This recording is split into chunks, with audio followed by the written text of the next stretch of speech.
Welcome to Mystic Recaps. Today we will spill the beans on Passenger 57, an American action thriller that'll leave you on the edge of your seat. But don't forget the golden rule, spoilers ahead, so buckle up and get ready for a wild ride. Charles Raine, the notorious British terrorist, is at it again. He's responsible for multiple bombings, assassinations, and a whole host of other heinous crimes. But that's not the worst of it, folks. Despite his criminal record, he's managed to stay one step ahead of the law by using his incredible escape artist skills and deceptive powers. In the opening scene, we're treated to a gripping surgery room showdown with Charles and several doctors. What's he doing there, you ask? Well, he's about to undergo his 10th facial reconstruction procedure. I mean, if you're going to commit heinous crimes, you might as well look good doing it, right?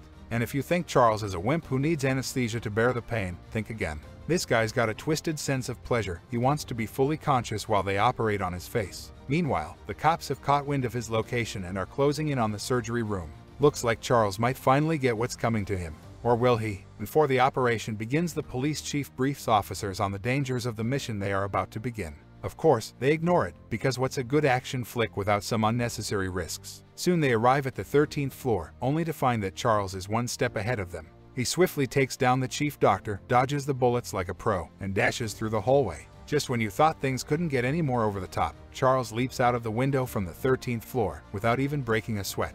He's like a cat and lands without a scratch. The cops try to apprehend him, but they're no match for Charles Parker's skills. A few blocks away they manage to box him, and after 15 years of eluding them, Charles is finally caught. It's a good thing he's not a marathon runner, though. Cut to a plane, where Marta is going about her business as a flight attendant when suddenly, the plot thickens. A shady-looking guy takes her hostage and threatens to shoot her if his demands are not met. Being the badass she is, Marta kicks the shady-looking guy in the leg like it's just another day in the office, allowing a nearby passenger to disarm him. The passengers erupt in applause, as it turns out the whole thing was just a self-defense practice session for the flight attendants. The shady-looking guy is actually John Cutter, a decorated soldier and retired Secret Service agent who apparently didn't get the memo that the plane was not a war zone. With the training over, the general manager of Atlantic International Airlines, Sly Delvecchio, arrives and whisks John away. The two appear to be good friends, which makes sense since their names sound like they're straight out of a mafia movie. Sly tries to recruit John back into the service, but John's not having it. He's done risking his life for others. Sly won't take no for an answer, though, and offers John a cushy job as the head of the counter-terrorism unit at Atlantic International Airlines. The catch: John only has to work twice a month. How could he possibly refuse? So, after some deep contemplation, John accepts Sly's offer. Meanwhile, Charles is taken to his cell where his attorney is waiting for him. The attorney drops a bombshell, telling Charles that he's being taken to California to be executed in the chair. Yikes, the only way out is if Charles pleads insanity. Based on the previous scenes, that won't be a hard sell. The notorious terrorist shows his good side by bashing the attorney's head against the table, meanwhile claiming I am not insane. Wow, seems like Charles did not like the offer. Next, we see John shirtless, meditating and thinking about the good old days. And we see a flashback to when his late wife was still alive and they were just a happy couple out shopping.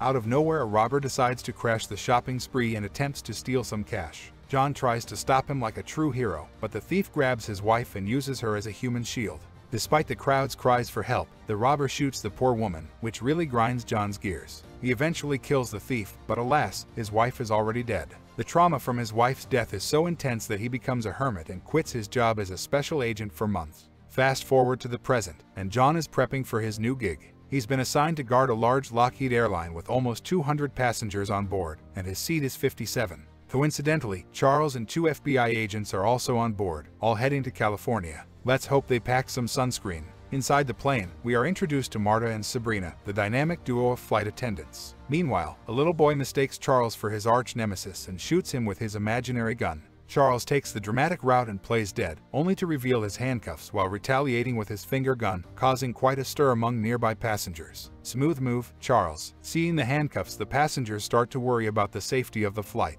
But have no fear, Sabrina is here. She calls down to the mysterious staff member and requests the special service. Lo and behold, a metal briefcase appears on the tray. Surely, that will make everything better. At the same time, John can't stand his talkative seatmate anymore and takes a break in the restroom. Little does he know, Sabrina is up to no good. She retrieves the contents of the metal briefcase, which turns out to be a gun. She then heads towards the unsuspecting FBI agents and shoots them in the head, much to the horror of everyone on board. Talk about in-flight entertainment. Then, Charles pulls off a classic villain move by having his henchmen threaten the other passengers after he effortlessly unlocks his cuffs. It turns out that Charles had everything planned, including hiring some goons to hijack the plane when he found out he was flying commercially. Next, he heads to the cockpit and shoots one of the pilots dead to establish his dominance. Talk about being in control. Charles makes his announcement over the radio that the plane is officially hijacked, but he promises that if everyone remains calm and obeys his orders, no one will get hurt. John, who's still in the restroom, overhears all of this and probably wishes he stayed there a bit longer. Luckily, he manages to get a hold of the onboard phone and calls his friend Sly to explain the situation. It's always good to have a buddy who can help in a crisis. John channels his inner action hero and takes down one of the hijackers like a pro. He uses the goon as a shield to confront Charles, who's not too happy about it. Charles decides to grab Marta and create an intense showdown between the two. But in a shocking turn of events, Charles ends up shooting an innocent man to prove his point. He then fires a shot toward John, but it accidentally kills one of his henchmen instead. Looks like Charles needed to work on his aim, not the face. John and Marta seize the opportunity amidst the chaos and make a run for it. They hop on the elevator and descend to the cargo hold where they unexpectedly bump into the shady character from earlier. Desperate for answers, they question him about the hijackers, but to no avail. Suddenly, the guy reveals his true colors and pulls out a knife, attempting to attack John. It's a battle of strength and wits, and with an impressive kick, our hero triumphs over the villain. After tying up the traitor, they head to the avionics section where John suggests they dump all the fuel and force an emergency landing. However, Marta isn't too keen on the idea since it could result in a catastrophic crash, but John insists it's their only option. With the fuel almost empty, they make their way to the landing gear, which is their best bet for a safe exit. Miraculously, their plan succeeds, and when Charles learns they're running on fumes, he urges the pilots to make an emergency landing at the nearest airport. The scene then shifts to Sly and his superiors at the Atlantic International headquarters, frantically trying to figure out what to do about the hijacked plane. They discover that the plane is heading to a small airstrip in Louisiana, so Sly wastes no time and jumps on a chopper to head to the location. Meanwhile, John and Marta are waiting for their chance to escape the plane, which is about to land at the airstrip. When the plane finally comes to a stop, John and Marta prepare to jump out. Unfortunately, one of the hijackers sneaks up on them and ruins their plans. The hijacker pushes John out of the plane while Marta is taken hostage yet again. To make matters worse, when two cops arrive on the scene, they arrest John. Despite his insistence that he was the head of security on the plane, the cops are not interested in hearing his side of the story. Poor John, he can't catch a break. First, he gets pushed out of the plane, and then he gets arrested. What's next? A parking ticket. Charles contacts the control tower and demands that the plane be refueled within 10 minutes. He promises to release 100 passengers in exchange for the fuel. The chief sheriff, Mr. Biggs, refuses the deal, but Charles is not to be messed with. He kills 5 passengers to prove that he means business, and Mr. Biggs finally gives in and agrees to refuel the plane. Looks like the hijackers are taking this game of negotiation to a whole new level. John is dragged to the control tower, and even Mr. Biggs is convinced that he's a villain. It's not like John was trying to save the damn day or anything. His cover is blown to bits when Charles slyly calls him up and pins all the blame on him. The plot thickens, and so does Mr. Biggs' frown. Mr. Biggs orders his officers to toss John in the basement. However, our hero's got some serious fighting moves and knocks them all down like dominoes. In a true display of badassery, he hops on a police motorcycle and zooms to the airstrip.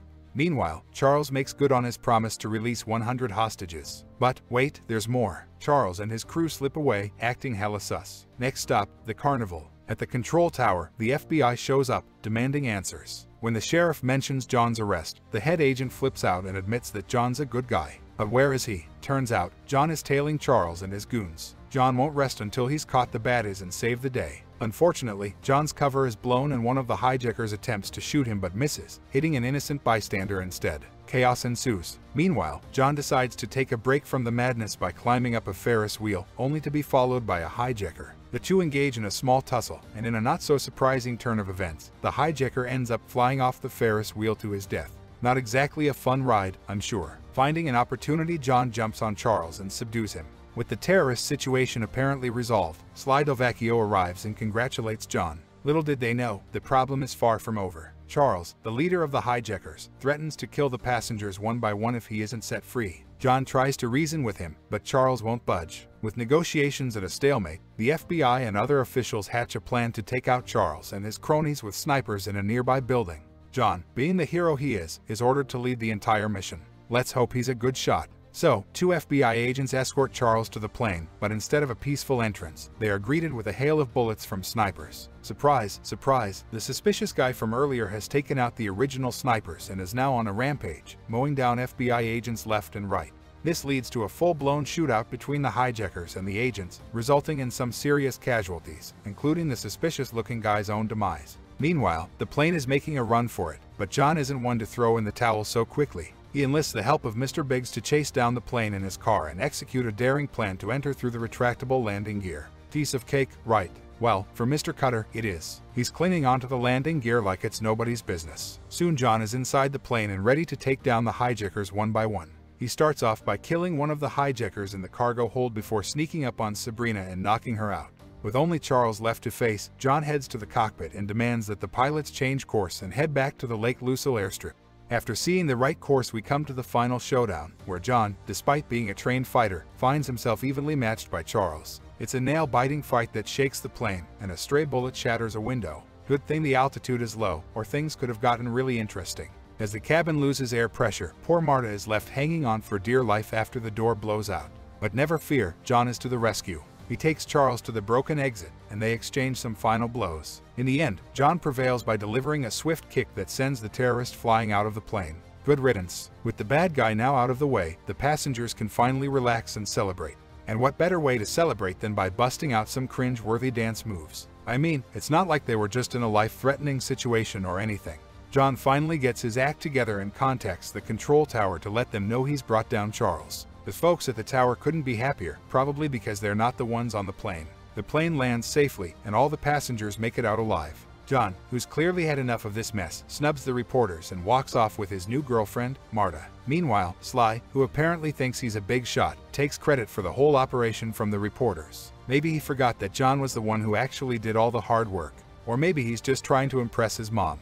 Either way, we can all rest easy knowing that John and Marta are off living their best lives while Sly basks in the glow of his own ego. That concludes our review of the movie Passenger 57. If you've enjoyed this video, we encourage you to subscribe to our channel. Until next time.